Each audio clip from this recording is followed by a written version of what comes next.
حي على الفلاح.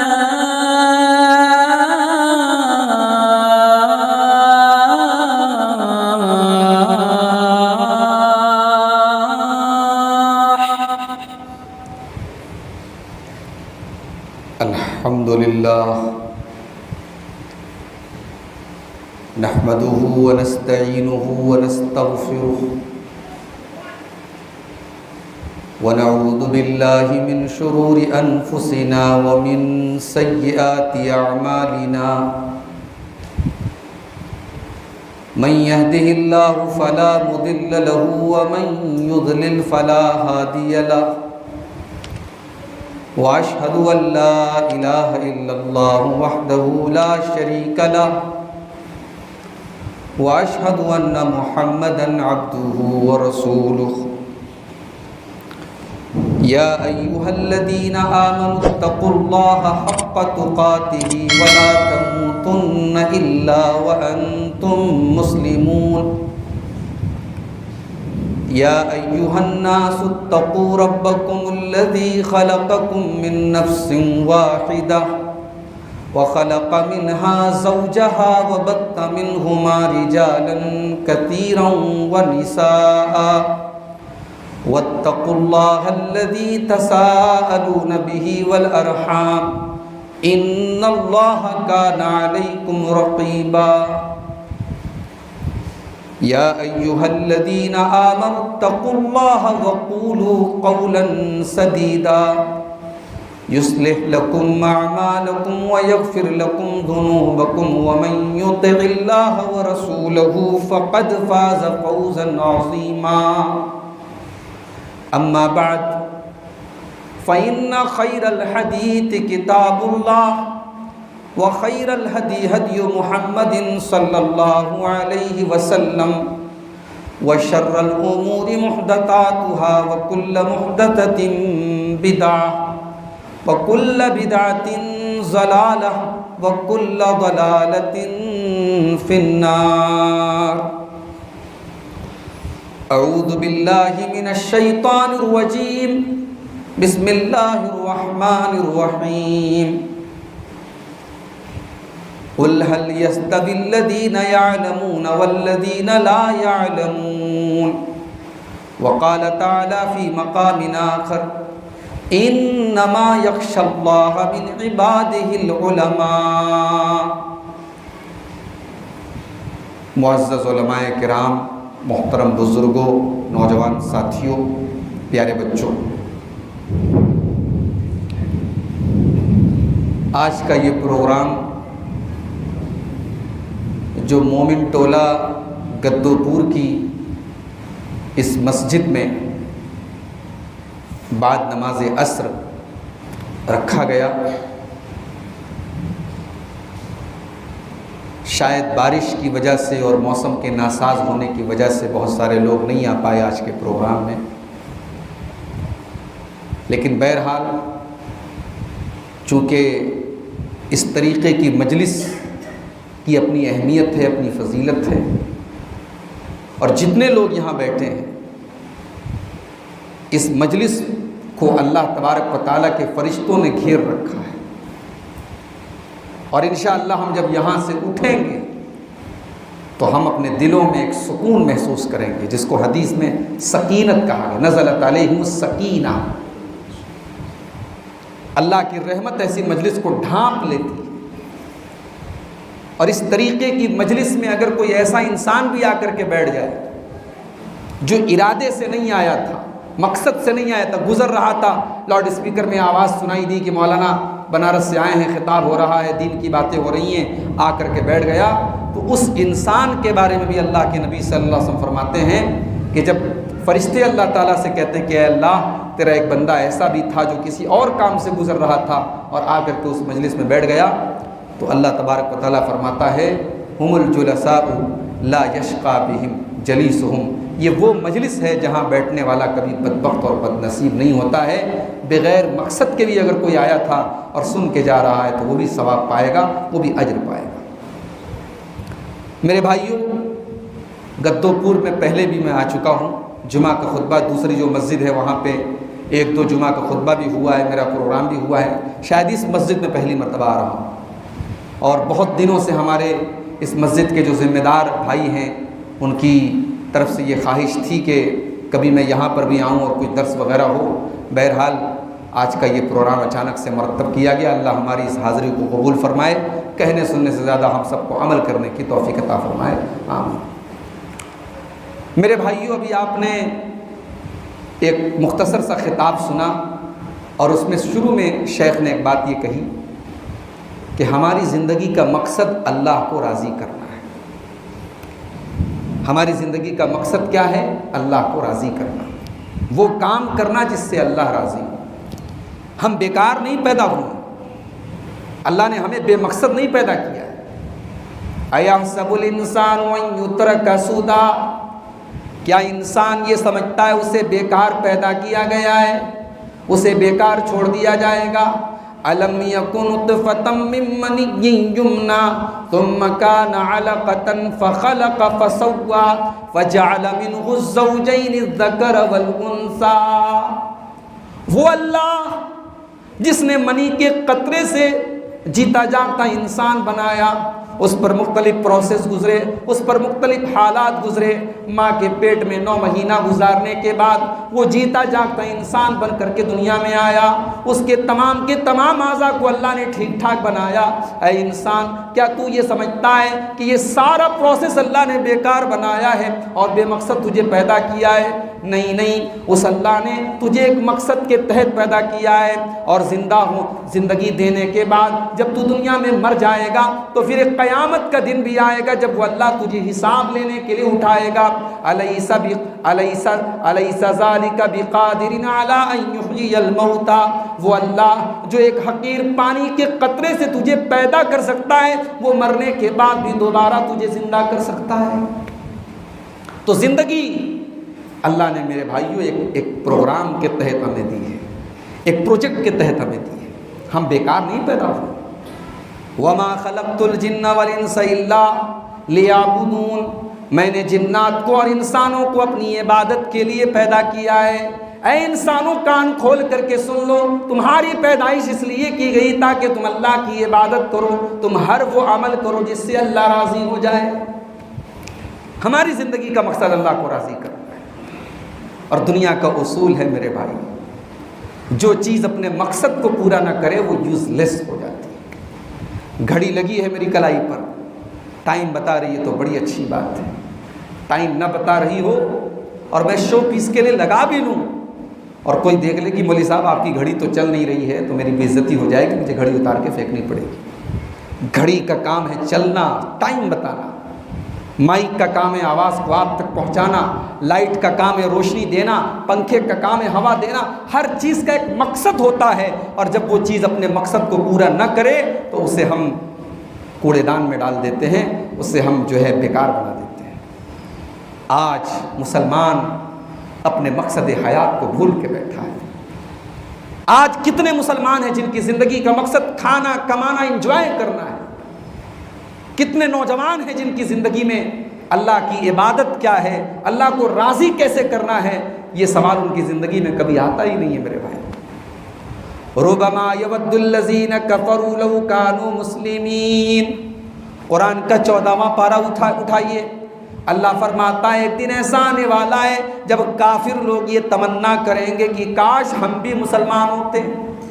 ربما یود الذین کفروا لو کانوا مسلمین، کافر لوگوں کی یہ آرزو ہوگی کہ کاش ہم بھی مسلمان ہوتے۔ اللہ فرماتا ہے ذرہم یاکلوا ویتمتعوا ویلہہم الامل فسوف یعلمون، اے نبی ان کو ان کے حال پہ چھوڑ دیجئے، یہ کھاتے پیتے رہیں، انجوائے کرتے رہیں، لمبی لمبی امیدیں باندھتے رہیں، جب قیامت کا دن آئے گا، جب اللہ کی آخرت قائم ہوگی، تب ان کو انجام پتہ چلے گا۔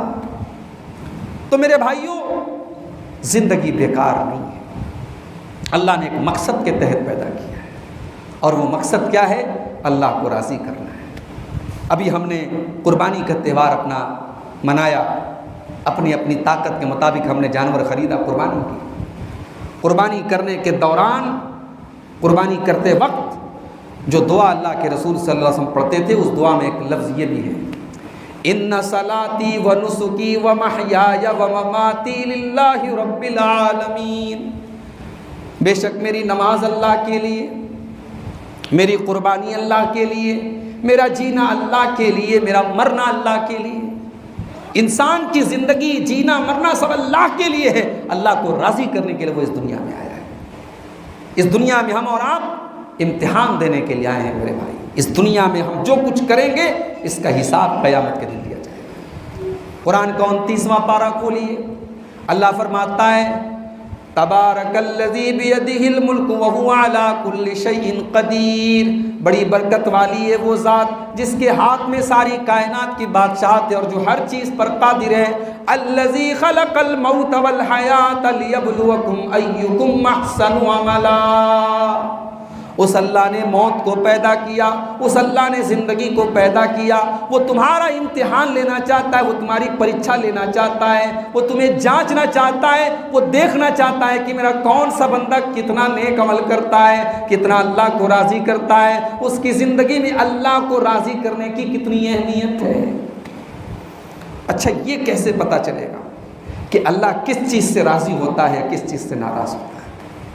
یہ ہمیں پتہ لگے گا علم دین حاصل کرنے سے۔ یہ تب تک ہمیں پتہ نہیں چلے گا جب تک ہم اللہ کے دین کو سیکھیں گے نہیں اور سمجھیں گے نہیں۔ مگر آج ہماری زندگیوں میں علم دین کی کیا اہمیت ہے میرے بھائی؟ ہم نے تو یہ سمجھا کہ صاحب احمدیہ سلفیہ سے جو مولانا صاحب پڑھ رہے ہیں یا پڑھ چکے ہیں ان کا کام ہے دین کو سیکھنا، آپ کا کام نہیں، ہمارا کام نہیں، ہر مسلمان کا کام ہے۔ ایک ہوتا ہے دین کا گہرائی کے ساتھ علم حاصل کرنا، دین کی چھوٹی چھوٹی باتوں کو جاننا، ٹھیک ہے وہ علماء کا کام ہے، اور ایک ہوتا ہے دین کا بیسک علم حاصل کرنا، دین کی بنیادی تعلیم حاصل کرنا۔ اللہ کون ہے، رسول کون ہے، قیامت کیا ہے، تقدیر کیا ہے، توحید کسے کہتے ہیں، شرک کسے کہتے ہیں، وضو کا طریقہ کیا ہے، غسل کا طریقہ کیا ہے، نماز کے ضروری مسائل کیا ہیں، روزہ اور زکوٰۃ کے ضروری مسائل کیا ہیں، یہ وہ چیزیں ہیں جو دین کا فنڈامنٹل علم ہے، بنیادی علم ہے۔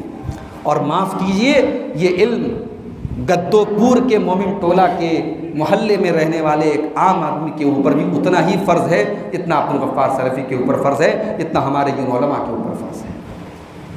اللہ کے نبی فرماتے ہیں طلب العلم فریضۃ علی کل مسلم، علم دین کا حاصل کرنا، دین کا ضروری علم سیکھنا ہر مسلمان کے اوپر ضروری ہے، ہر مسلمان کے اوپر ضروری ہے۔ اور آج جو حالات ہیں میرے بھائی، ابھی شیخ نے ایک صاحب کا واقعہ بتایا، سن کر کے دکھ ہوا۔ آج مادیت اس قدر غالب آ چکی ہے، دنیا کی چکا چوند نے ہمیں اس قدر مسحور کر دیا ہے، اس قدر اپنی چکا چوند میں ہمیں ڈال دیا ہے کہ آج مدرسے سے 10 سال پڑھنے کے بعد اور مکہ اور مدینہ سے پڑھنے کے بعد بھی حالات یہ ہیں کہ سرکاری نوکری ملتی ہے یا دنیا کی دولت ملتی ہے، دنیا کا کاروبار ملتا ہے، 4 پیسے ملتے ہیں، تو جس انسان نے 10 سال مدرسے کی روٹی کھائی ہے اور جس نے مدینہ اور مکہ میں جا کر کے تعلیم حاصل کی ہے، ہم نے ایسی بھی مثالیں دیکھی ہیں کہ اس نے کلین شیپ کرا لیا اور دین کے نام پر اس کی نہ شکل بچی ہے، نہ صورت بچی ہے، نہ سیرت بچی ہے۔ اس قدر حالات خراب ہیں۔ آج کتنی ہماری مسلمان بہنیں ہیں جو دین سے مرتد ہو رہی ہیں۔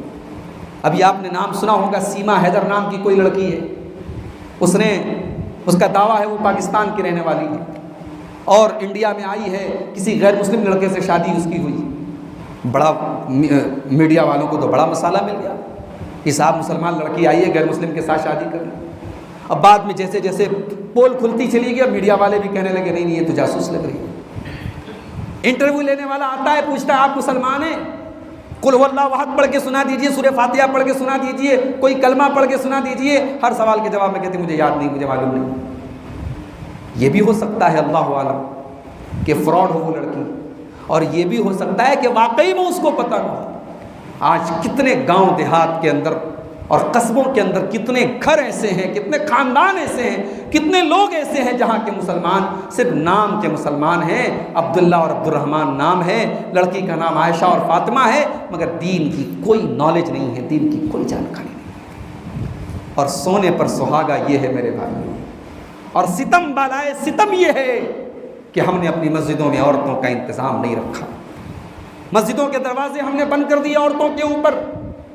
کتنی مسجدیں ایسی ہیں جہاں مردوں کا تو انتظام ہے لیکن عورتوں کا کوئی انتظام نہیں ہے۔ اگر ہماری قوم کی بیٹیاں مرتد ہو رہی ہیں میرے بھائی، ابھی نیرپور میں میں نے جمعہ پڑھایا، وہاں تاج پور کے ایک صاحب مجھ سے کہنے لگے مولانا صرف ہمارے اتنے بیلٹ میں سمستی پور کے اس پورے علاقے میں 150 کے قریب مسلمان لڑکیوں کو میں جانتا ہوں جو غیر مسلم ہو چکی ہیں، مرتد ہو چکی ہیں۔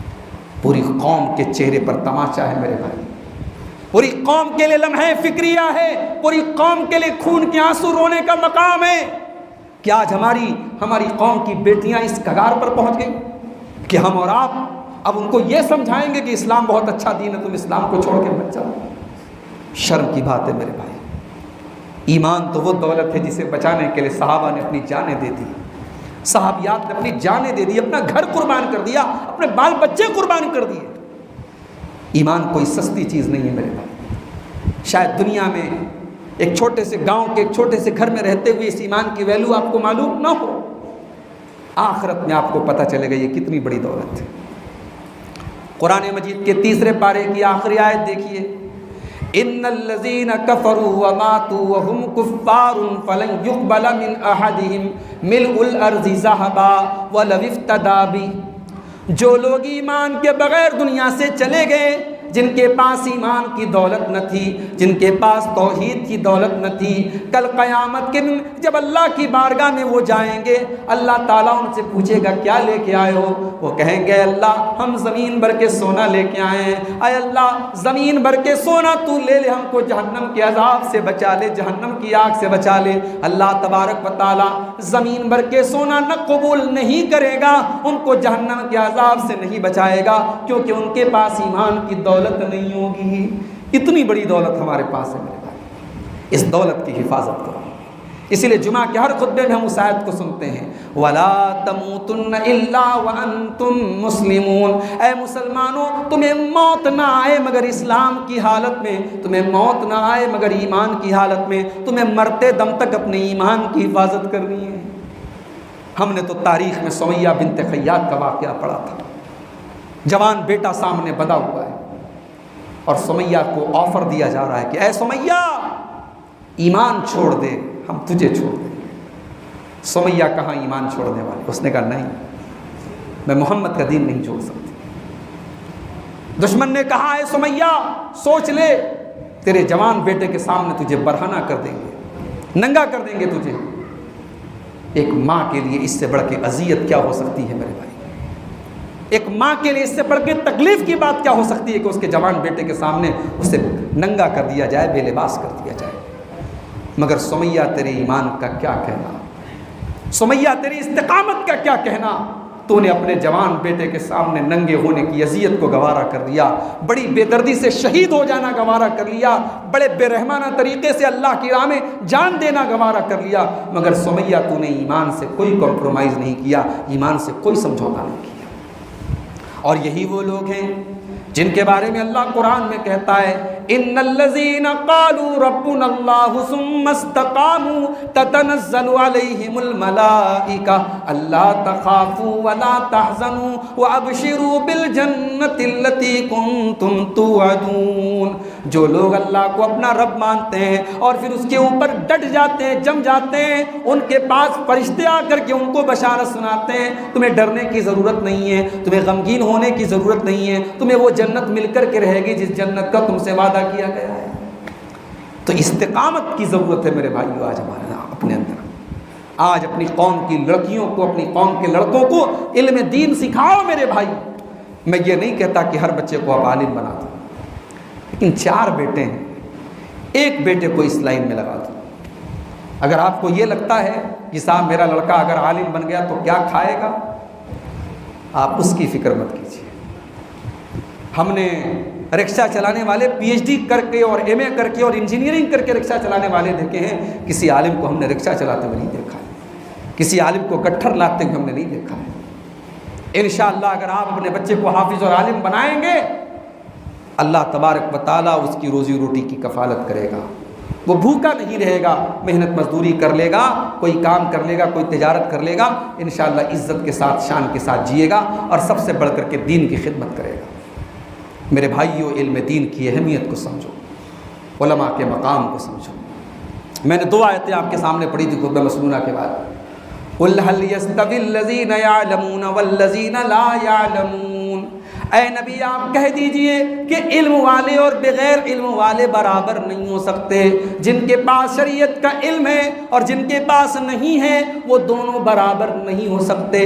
اس کا مطلب یہ ہوا کہ عالم کے برابر آپ جاہل کو کبھی کھڑا نہیں کر سکتے۔ جاہل کے پاس دنیا کا لاکھ علم ہو، اگر علم دین نہیں ہے اس کے پاس، تو اس عالم کے لیول کو وہ نہیں پہنچ سکتا جس کے پاس علم دین ہے۔ اور اس کی وجہ کیا ہے؟ اس کی وجہ یہ ہے کہ جو عالم دین ہوتا ہے اسے نبی کی وراثت ملی ہے۔ ایک ہوتا ہے کہ صاحب آپ اپنے باپ کے وارث ہیں، کسی بڑے خاندان کی وراثت بٹ رہی تھی، بڑی دولت بٹ رہی تھی، زمین جائیداد بٹ رہی تھی، اس میں آپ کو بھی کچھ حصہ مل گیا وراثت میں، ایک تو یہ ہوتا ہے۔ اور ایک ہوتا ہے کہ نبیوں کی وراثت بٹ رہی ہے، اور وہ وراثت کس کو مل رہی ہے؟ وہ علماء کو مل رہی ہے۔ بڑی پیاری حدیث ہے، شاید آپ نے پہلے بھی سنی ہو، لمبی حدیث ہے، ابو داؤد کے اندر بھی ہے، ترمذی کے اندر بھی ہے، ابن ماجہ کے اندر بھی ہے، مسند احمد کے اندر بھی ہے، بہت مشہور حدیث ہے، آپ کو میں سنا دیتا ہوں۔ اللہ کے پیارے نبی جناب محمد رسول اللہ صلی اللہ علیہ وسلم فرماتے ہیں، من سلک طریقا یلتمس فیہ علما سلک اللہ بہ طریقا الی الجنہ، جو علم دین کے راستے پر چلتا ہے، جو اللہ کے دین کو سیکھنے کے لیے جاتا ہے، وہ در حقیقت جنت کے راستے پر چلتا ہے۔ وَإِنَّ الْعَالِمَ وَإِنَّ الْمَلَائِكَةَ لَتَضَعُ أَجْنِحَتَهَا لَهُ رِزْقًا لِطَالِبِ الْعِلْمِ بِمَا يَسْلَمُ، اور فرشتے اپنے بازوؤں کو بچھا دیتے ہیں، فرشتے اپنے پروں کو بچھا دیتے ہیں اس علم دین کے اسٹوڈنٹ کے احترام میں، اس دین سیکھنے والے طالب علم کے احترام میں۔ وَإِنَّ الْعَالِمَ لَيَسْتَغْفِرُ لَهُ مَنْ فِي السَّمَاوَاتِ وَالْأَرْضِ حَتَّى الْحِيتَانِ فِي الْمَاءِ، اللہ کے رسول فرماتے ہیں عالم دین کے لیے مغفرت کی دعائیں کرتی ہیں زمین و آسمان کی تمام چیزیں، یہاں تک کہ پانی کی مچھلیاں بھی اس کے لیے دعا کرتی ہیں۔ یہ پانی کی مچھلیاں دعا کیوں کرتی ہیں؟ ان کا عالم دین سے کیا تعلق ہے؟ علماء نے لکھا ہے کہ کیونکہ عالم دین ہی بتاتا ہے کہ مچھلی حلال ہے، اس مچھلی کا شرعی حکم جو ہے وہ ایک عالم دین بتاتا ہے، اس لیے مچھلی بھی اس عالم کا شکریہ ادا کرتی ہے اور اس کے لیے مغفرت کی دعا کرتی ہے۔ اور آگے اللہ کے نبی فرماتے ہیں وَإِنَّ فَضْلَ الْعَالِمِ عَلَى الْعَابِدِ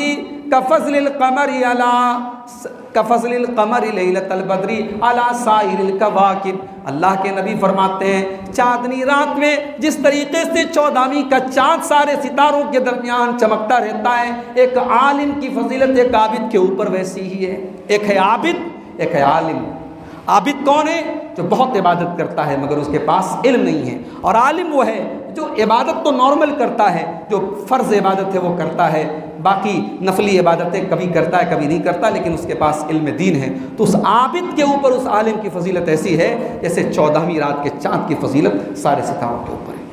وَإِنَّ الْعُلَمَاءَ وَرَثَةُ الْأَنْبِيَاءِ، اور آگے اللہ کے نبی فرماتے ہیں کہ علماء نبیوں کے وارث ہیں، علماء نبیوں کے وارث ہیں اس لیے کہ نبیوں نے لم یورثوا دینارا ولا درہما، نبیوں نے اپنے پیچھے درہم نہیں چھوڑا، دینار نہیں چھوڑا، انما ورثوا العلم، بلکہ انہوں نے علم دین چھوڑا ہے۔ فمن اخذه اخذ بحظ وافر، جس نے علم دین کو تھام لیا اس نے بہت بڑی دولت تھام لی۔ من تعلم القرآن وعلمہ، تم میں سب سے بہترین انسان وہ ہے جو قرآن کو سیکھتا اور سکھاتا ہے۔ ہمارے یہاں انگلش پڑھانے آئے ٹیچر تو 2000 روپیہ مہینہ دیں گے، میتھ اور سائنس پڑھانے آئے تو 4000 روپیہ مہینہ دیں گے، قرآن پڑھانے آ جائے مولوی صاحب تو ہم کہیں گے مولوی صاحب 500 روپیہ لے لیجیے۔ یہ ہماری نظر میں قرآن کی ویلیو ہے میرے بھائی۔ سب سے لوور کلاس میں اگر کوئی ہے تو قرآن پڑھانے والا ہے۔ قرآن پڑھانے والوں کی عزت کرو میرے بھائی۔ نبی اکرم کا جملہ ہے سب سے بہترین وہ ہے جو قرآن کو سیکھے اور سکھائے۔ اور آگے بڑھیے، اللہ تبارک و تعالیٰ اسی قرآن کے ذریعے ہمیں اور آپ کو عزت دے گا۔ یہ دنیا میں جو جوتے پڑ رہے ہیں ہمارے اوپر، جو مار کھا رہے ہیں، جو ذلیل ہو رہے ہیں، اور ہم کہتے ہیں صاحب فلاں نہیں، فلاں بہت ظالم ہے. میں بہار میں آتا ہوں تو کہتے ہیں مولوی صاحب یو پی میں سب ٹھیک ہے. ارے بھائی سب ٹھیک ہے. دوسرے اسٹیٹ والوں کو لگتا ہے کہ یو پی کے مسلمان تو ایک دم بس بڑی مشکل سے نماز پڑھتے ہیں، روزہ رکھتے ہیں، قربانی کرتے ہیں. بھائی ایسا کچھ بھی نہیں، یہ میڈیا کے اندر کچھ زیادہ ہی دکھایا جاتا ہے. تو ہم لوگ کیا کرتے ہیں صاحب فلاں ظالم ہے، فلاں ظالم ہے. سب سے بڑے ظالم تو ہم ہیں، سب سے بڑے ظالم ہم ہیں. حرام کمائی کھانے میں نمبر 1 ہے، بے ایمانی کرنے میں نمبر 1 ہے ہم، چوری چماری کرنے میں نمبر 1 ہے ہم، اپنے مسلمان بھائی کا گلا کاٹنے میں سب سے آگے ہیں ہم. اور ہم کہتے ہیں فلاں ظالم ہے، فلاں ظالم. سب سے بڑے ظالم ہم خود ہیں میرے بھائی. سب سے پہلے ہم اپنی اصلاح کریں. اور یاد رکھو اللہ کا وعدہ ہے، اگر تم اپنے ایمان کو درست کر لو اور اپنے عمل کو درست کر لو، اللہ کا وعدہ ہے انا لننصر رسلنا والذین آمنوا، ہم اپنے رسولوں کی بھی مدد کریں گے اور ایمان والوں کی بھی مدد کریں گے. ایمان تو پیدا کرو، ایمان تو مضبوط کرو. اگر اس کتاب کو، قرآن کو تم تھام لو، قرآن کو پڑھنے پڑھانے والے بن جاؤ، قرآن پر عمل کرنے والے بن جاؤ، قرآن کو سیکھنے سکھانے والے بن جاؤ.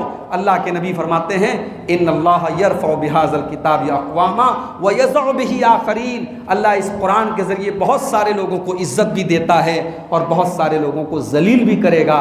علامہ اقبال کہتے ہیں وہ معزز تھے زمانے میں مسلمان ہو کر، اور ہم خار ہوئے تاریک قرآن ہو کر قرآن کو چھوڑ دیا، اس لیے ہم ذلیل و رسوا. میرے بھائیوں، آج ہماری بیٹیاں پرائمری سے، نرسری سے لے کر کے کالج تک چلی جاتی ہیں، پی ایچ ڈی کر لیتی ہیں، ڈاکٹر بن جاتی ہیں، ٹیچر بن جاتی ہیں. نرسری سے لے کر کے پورا گریجویشن تک اور ماسٹرز تک پوری تعلیم کے دوران انہیں اللہ کے بارے میں بتانے والا کوئی نہیں، انہیں اسلام کے بارے میں بتانے والا کوئی نہیں. ہاں شرک سکھانے والا سیریل موجود ہے، توحید سے دور کرنے والی ٹی وی موجود ہے، توحید سے دور کرنے کے لیے انسٹاگرام موجود ہے، فیس بک موجود ہے. توحید کے قریب لانے والی کوئی چیز نہیں. اگر آج ہماری قوم کی بیٹیاں مرتد ہو رہی تو کون سی حیرت کی بات ہے. ہم ببول کا پیڑ بو کر کے آم نہیں توڑ سکتے میرے بھائی، ہم جو بوئیں گے وہی کاٹیں گے. علم دین کو سیکھو میرے بھائی، یہی علم دین آپ کو قبر میں کام آئے گا. اللہ کے پیارے نبی فرماتے ہیں جب بندہ قبر میں جاتا ہے 2 فرشتے آتے ہیں، ایک منکر ایک نکیر.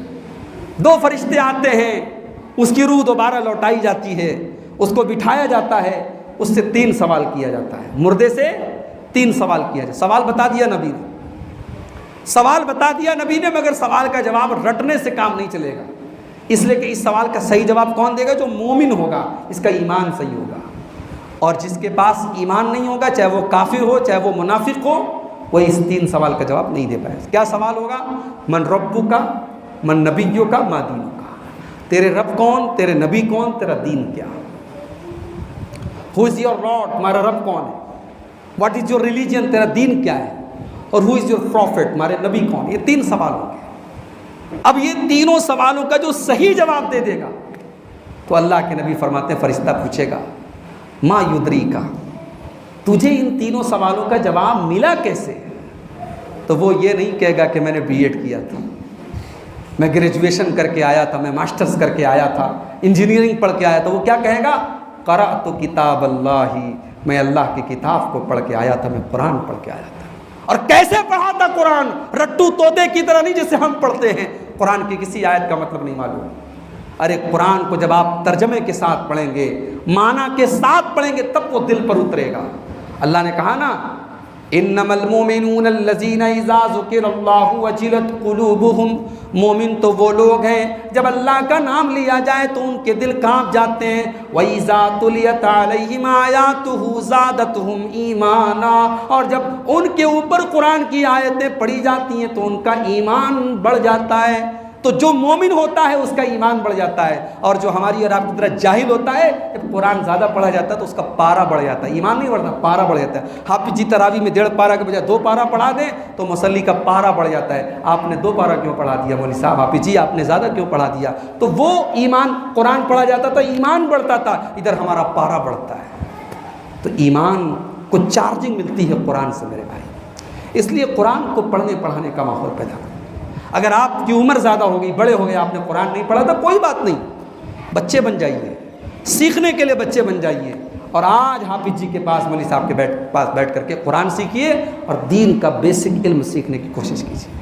میرے بھائیو، یہ فتنوں کا دور ہے، اور اللہ کے رسول کی وہ حدیث آپ اپنے سامنے رکھیے۔ اللہ کے نبی فرماتے ہیں قیامت کے پہلے بہت سارے فتنے پیدا ہوں گے، اتنے سارے فتنے پیدا ہوں گے کقطع اللیل المظلم، جیسے اندھیری رات میں آسمان میں صرف اندھیرا ہی اندھیرا نظر آتا ہے، اتنے فتنے نظر آئیں گے، اتنے زیادہ فتنے پیدا ہو جائیں گے کہ اسلام اور ایمان نظر نہیں آئے گا۔ صبح کو انسان مومن ہوگا، شام کو کافر ہو جائے گا، اور شام کو مومن ہوگا، صبح کو کافر ہو جائے گا۔ چند ٹکوں کے بدلے انسان اپنے دین کا سودا کر لے گا۔ آج وہ حالات ہم دیکھ رہے ہیں میرے بھائی۔ اور ایک اور حدیث آپ کو سنانے جا رہا ہوں، بڑے غور سے سنیے گا، شاید پہلی بار آپ یہ حدیث سن رہے ہوں۔ ابن ماجہ کی روایت ہے، حدیث کے راوی حضرت حذیفہ ابن یمان اللہ کے نبی کے بہت مشہور صحابی ہیں، اور ان کو رازدار رسول بھی کہا جاتا ہے۔ اللہ کے رسول نے ان کو بڑی راز کی باتیں، بڑی سیکرٹ کی باتیں بتائی تھی۔ ان کو اللہ کے رسول کا سیکریٹری کہا جاتا ہے، جن کو اللہ کے نبی راز کی باتیں بتاتے تھے۔ تو حضرت حذیفہ کیا کہتے ہیں؟ اللہ کے نبی نے فرمایا کہ قیامت کے پہلے کیسا دور آئے گا کہ یدرس الاسلام کما یدرس وش الثوب، جیسے ڈیزائن دار کپڑا جب پرانا ہوتا ہے نا، اس کے ڈیزائن دھیرے دھیرے مٹنے لگتے ہیں، ایسے ہی ایک دور آئے گا اسلام مٹنے لگے گا، اسلام ختم ہوتا چلا جائے گا۔ وَلْيُسْرَ عَلَىٰ کِتَابِ اللَّهِ عَزَّ وَجَلَّ فِي لَيْلَةٍ، راتوں رات اللہ تعالیٰ دنیا سے سارا قرآن اٹھا لے گا۔ قرآن کھولو گے کاغذ ہی کاغذ نظر آئے گا، قرآن کے حروف کو اللہ تعالیٰ اٹھا لے گا۔ حتی لا یدری ما صلاۃ ولا صیام ولا صدقۃ ولا نسک، یہاں تک کہ وہ دور آ جائے گا نماز پڑھنے والے تو بڑی دور کی بات ہے، نماز کا کوئی نام نہیں جانے گا، روزہ رکھنے والے تو بڑی دور کی بات ہے، روزہ رکھنے والے روزہ کا نام بھی کوئی نہیں جانے گا، قربانی کا نام بھی کوئی نہیں جانے گا، صدقہ کا نام بھی کوئی نہیں جانے گا۔ اس کے بعد اللہ کے نبی فرماتے ہیں کچھ بوڑھے لوگ بچیں گے، کچھ بوڑھی عورتیں بچیں گی۔ لوگ ان سے پوچھیں گے کہ تم کون سے دین پر ہو؟ وہ کہیں گے ہم نے اپنے باپ دادا کو لا الہ الا اللہ کے اوپر پایا ہے، ہم بھی اپنے باپ دادا کی پیروی کرتے ہوئے اس کلمے پر ہیں، بس کلمہ پڑھیں گے، نہ تو ان کو نماز کا مطلب پتہ، نہ روزے کا مطلب پتہ، نہ زکوٰۃ کا مطلب پتہ، نہ قربانی کا مطلب پتہ۔ یہ دور قیامت کے پہلے آئے گا، وہ دور آج ہم دھیرے دھیرے دیکھ رہے ہیں میرے بھائی۔ اگر اب بھی ہم نہیں جاگے اور ہم نے دینی علم کی قدر نہیں کی، اور اپنے بچوں کو، میں کہتا ہوں ایک بچے کو آپ عالم دین اور حافظ بنائیے، انشاءاللہ کچھ نہیں ہوگا تو کم سے کم اتنا تو ہوگا، جب آپ مریں گے آپ کی جنازے کی نماز کم سے کم ایک بیٹا آپ کا ایسا رہے گا جو پڑھا سکتا ہے، یا پڑھائے گا نہیں کم سے کم پڑھے گا تو مغفرت کی دعا تو کر سکتا ہے۔ ارے 10 بیٹے ہو کر کے کہ کیا حاصل اگر وہ بیٹے اس لائق بھی نہیں کہ اپنے باپ کی جنازے کی نماز پڑھ سکے۔ میرے بھائیوں، علم دین کی قدر کرو، علماء کی قدر کرو، اور یہ جو مدرسے آپ کے علاقے میں چل رہے ہیں آج، یہ کتنا بہترین علاقہ ہے، یہ مولانا عبدالعزیز رحیم آبادی کا علاقہ ہے۔ ہم جب آج ہندوستان میں جماعت اہل حدیث کی تاریخ جب پڑھتے ہیں تو جن علماء کا نام سنہرے حروف میں لکھا جائے گا اس میں علامہ عبدالعزیز رحیم آبادی کا نام ہے، یہ ان کا علاقہ ہے۔ آج ان کے علاقے میں حرام چیزوں کی کھیتی ہو رہی ہے، آج ان کے علاقے میں آج سود اور بیاج کے کاروبار ہو رہے ہیں، ان کے علاقے میں آج بیٹیاں، غریبوں کی بیٹیاں شادی کے بغیر پڑی ہوئی ہیں، اور ان کے علاقے میں آج یہ تمام جہالت کے کام ہو رہے ہیں، اور جو ان کا قائم کردہ ادارہ تھا یا اور بھی جو مدرسے ہیں آج مسلمان ان کے پرسان حال نہیں ہیں۔ میرے بھائیو، یہ افسوس کی بات ہے، یہ بہت افسوس کی بات ہے۔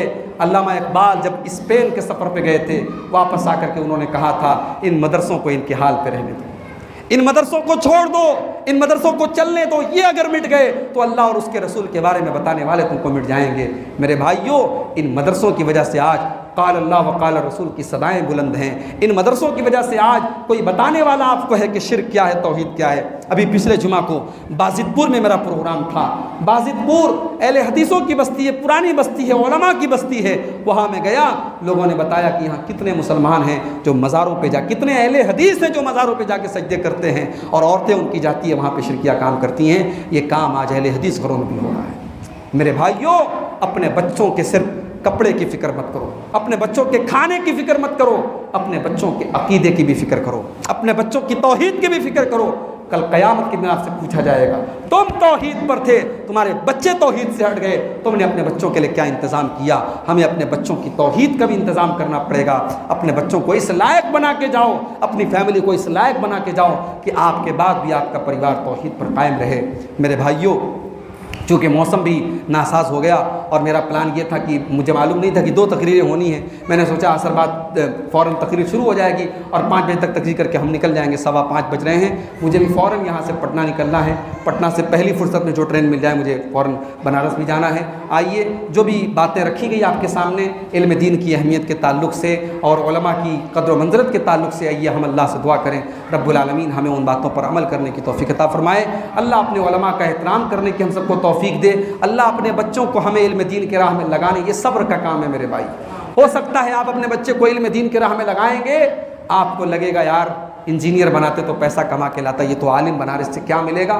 کچھ نہیں ملے گا، لیکن آخرت بن جائے گی۔ بس یہ صبر کا کام ہے، استقامت کا کام ہے۔ آپ کو ماحول گھر میں بنانا ہے، اپنی بیوی کا ماحول بنانا ہے، ایک بچے کو آپ کو عالم دین بنانا ہے انشاءاللہ۔